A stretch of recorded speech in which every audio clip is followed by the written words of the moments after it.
Hello hello साथीहरु नमस्कार। आरामै हुनुहुन्छ हजुरहरु? हामी पनि एकदमै आरामै छौं। आज मेरो कान्छो छोराको जन्मदिन भएको कुरा त हजुरहरु सबैलाई थाहा नै छ साथीहरु। मैले अघिल्लो चोटी पनि भिडियोहरु राखिरहेको छु। मेरो कान्छो छोरा श्रेयस ढकालको जन्मदिन एवं हाम्रो स्वर्गीय सासूआमा डिलमाया ढकालको सम्झनामा आज हामी सबै परिवार मिलेर यही काउसुती 8 मा रहेको अपाङ्ग मौलाकालिका अपाङ्ग सेवा संस्थामा जाने र त्यहाँको अनाथ एवं अपाङ्ग बाबु नानीहरूलाई खाना खुवाउने भनेर योजना बनाएका थियौं। घरका सबै सदस्यहरू मिलेर त्यस संस्थामा गयो र आफ्नै हातले त्यहाँ रेडी भएको खानाहरू वितरण गर्यौं।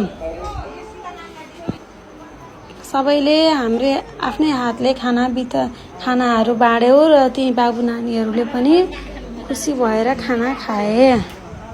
एकदमै दयालाग्दो अवस्थामा रहेका थिए ती बाबु नानीहरू।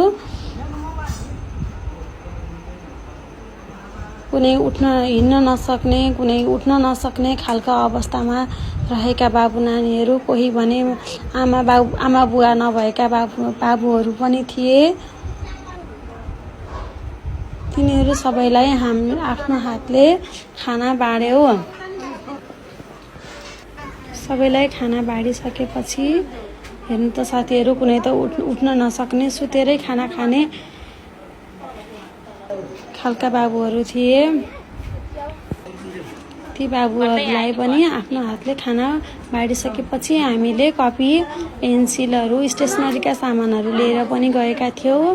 सबैलाई स्टेसनरीका सामानहरू वितरण गर्यौं र बाबुहरू नानीहरूसँग नाच्ने गाउने रमाइलो कार्यक्रम गरिसकेपछि हामी घर फर्केर आयो। मेरो सानो बाबु श्रेयस ढकाललाई जन्मदिनको धेरै धेरै आशीर्वाद दिनु होला साथीहरू। मेरो भिडियोलाई माया गरिदिनु होला। धन्यवाद। Thank you so much. Keep supporting, keep loving. Bye bye.